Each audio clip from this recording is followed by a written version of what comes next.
I've departed from using one word titles for this video in the Corona Chronicles or Chronicles, simply because I couldn't think of one word that could sum up what we're dealing with, and so a sentence seemed more appropriate. Yesterday, the Irish health officer, Dr. Tony Holohan, announced that COVID-19 was no longer a problem in Ireland and had been effectively gone. Now, to announce that yesterday means it was probably out of society and communities as a whole for probably up to a month. It was no longer a danger or a growing infection. In fact, as I said, April 9 they even announced was an important date because the exponential rate of infections drastically stopped around April 9 in Ireland. And the it has been a huge problem in retirement communities and retirement homes, which is not surprising as these people were all clustered together in close proximity, elderly people with compromised immune systems, and so that's where it's been. That's where nearly all the deaths have been. Yes, they'll occasionally find someone who is perfectly young and healthy, who had it. Usually they've recovered, but they don't want you knowing that it's overwhelmingly the elderly who died, and they kept the concept going based on Professor Neil Ferguson flawed data which he didn't even believe in if his lifestyle is anything to go by, of Imperial College London, and that it was going to, like, we'd literally have people dropping dead in the streets. Your friends list, your family are full of absolute liars who said things like they knew how my friend's family, they're all on respirators and dying. I've had them in my life and I've got rid of them. You've had them too, and absolute hysterical liars. Oh, I know my friend works here. He said a whole street dropped dead. All these people, it's all lies. You're surrounded by hysterical liars. Always remember that. Like I said, this is the greatest education that there ever has been in history. Now, on top of that, you would think now the mainstream media in Ireland, for the most part, ignored Dr. Tony Holohan's comments that COVID-19 was not a problem in Ireland anymore. And you would think that that would be covered in mainstream media. No, with the exception of the journal.ie, it was basically ignored because all the mass media have a vested interest in keeping the hysteria going. And we all know that journalism these days is just basically a propaganda outfit for globalists. Now, the only paper that covered it really was the journal.ie. And if you go onto the comments section, it's the most depressing thing you'll ever see. The vast majority of them are terrified, and you think they'd want to universally want to leave and get back on with their lives and end the lockdown. Oh no, completely opposite. They're all worried now about a second wave. Now, literally there's a mentality in society, fed mainly by civil servants who have their jobs no matter what, that a second wave is coming, then a third wave. In fact, senior civil servants have advised the Irish government we could be living with coronavirus forever. This is what there's no skin off their nose. They get paid their entitlements and their big pensions and everything. It's only the private sector. We're animals, as Fiona Bruce of the BBC announced yesterday, that the people who don't have college degrees are basically animals, and as she said, they're unskilled workers. And so, like, with the whole Orwellian inner party, who works for the government, human, who doesn't work for the government, unclean, untouchables, at the bottom of the new caste system and what they call the new normal, or what they want as the new normal. We have this situation now where it's divided into two types. You have one type who are just lazy bastards who have gotten too used to their Netflix, takeaways, booze, free holiday, and they don't want to go back to work or normal life. They're perfectly happy sitting indoors all day, drinking cans of lager, ordering takeaways and watching Netflix series. That's one side. Another side is people who are genuinely think if they step outside their front door, unless the experts invent a pill that guarantees immortality, they're terrified to go out. And the other side are like civil servants and people have government jobs who don't really care. They can work at home and still get their entitlements and their pensions and their pay rises. And to them, they've a vested interest in keeping it going, because as the private sector deteriorates.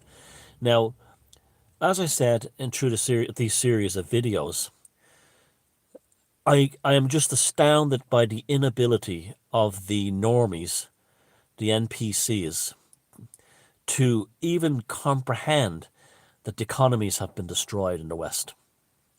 It hasn't even crossed their mind. They think that when the Netflix, booze and takeaways holidays is over, they're going to go right back to work or right back to what they were doing as they were before. They have no concept of the economic catastrophe that this has caused. It doesn't exist in their minds. Why? Because Teleman hasn't told them. The man on the TV, the woman that hasn't told them. So it doesn't exist. This is literally what they're like. This is literally how they exist. This is why they don't have internal lives. They're purely conditioned responses of pieces of meat who do what the TV tells them to do. And they haven't been told this yet. They can't figure it out because they don't know how to figure it out. They don't have internal dialogue. They wait for Teleman or Telewoman on the news to tell them what the situation is. So, on top of this, I find out today that the Exchequer in Ireland announced that there is a 30 billion euro deficit for 2020. Ireland has a population of about 5 million, nearly 6 million, the Republic of Ireland. So a 30 million euro deficit shows you how bad it is. And according to Bloomberg, Ireland is not the worst off. Economic activity here did not decline as much as it did in other countries, particularly Italy, Holland, Germany, and France. They had tremendous decrease in economic activity. Ireland, because of the IT and the whole IT industry here and the banking industry here, they kept it going for that reason. So we didn't get hit as bad, but still 30 billion. Now, they're not going to reduce civil servants' pay or anything like that. In fact, they'll increase them because remember, they're heroes. So they'll just, anyone who still has any fragment of a job will be taxed to the hilt. The rest of them, we could be looking at a scenario of 1.5 million unemployed within a year in Ireland, out of 5 million. That 1.5 million thinks they're going to get what they were getting of their payment during the COVID-19 lockdown. Oh no, they better get used to 20 euros a week per person, and that's it, on the dole. And when they sit there and say it's a disgrace, how did this happen, and they're walking down the street waving the flags, no, you made it happen. You put up with this. You didn't bother to check to see just how bad this thing was. You didn't, when you were given information about Sweden not having a lockdown, you said, everyone in Sweden is dead. That's what you did. That's what you did. So when it comes to the marches down the streets in Dublin next year, or wherever country you live in,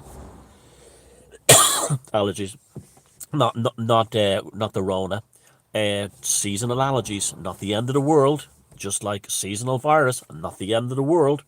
And you can't blame the politicians. You fucking look at your own children that don't have the money for school clothes, proper food, and you blame yourself. You blame yourself. You were given the information on Sweden, you ignored it. You were given all kinds of information that it was killing older people mostly. You ignored it. You were too busy enjoying the fear response receptors in your brain that was also your excitement responses. Ooh, I'm going to die. Excitement. Ooh, neurochemical rush. No, you're too busy doing that. Too busy being sanctimonious and condescending. Keep your social distancing. Staying home. Save lives. Staying home destroy jobs is what that should have been. And it's not just an Irish problem, it's all across civilization. India is heading for a catastrophe. Lots of countries are in deep shit because of it comes down who do we blame first of all? The first ones we blame are the civil servants. They are the ones who went to the politicians with the and the media with Neil Ferguson's flawed modelling data of the pandemic, which never happened. They went straight to the media and pushed it. The politicians, terrified that they are of losing votes, went and then followed suit. But the primary people who are responsible are the citizens. You didn't ask your experts for a second opinion. It's come out now that Neil Ferguson, Dr. Pandemic, the guy who didn't even believe in the lockdown thing that he wanted for himself, that he demanded for everyone else, didn't get a second opinion on the data.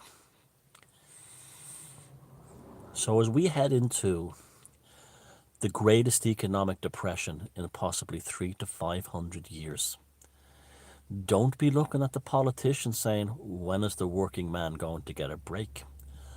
Don't be looking at the media saying, why didn't they tell us that the whole population of Sweden didn't die and they had the same number rates more than anyone else? And when the documentaries on TV and everything started saying that the lockdown was completely pointless and that most of the people who died were elderly or suffering from things like cancer, you don't sit there going, when is the working man going to get a break? You sit there and you say to yourself, why didn't the working man have a fucking brain?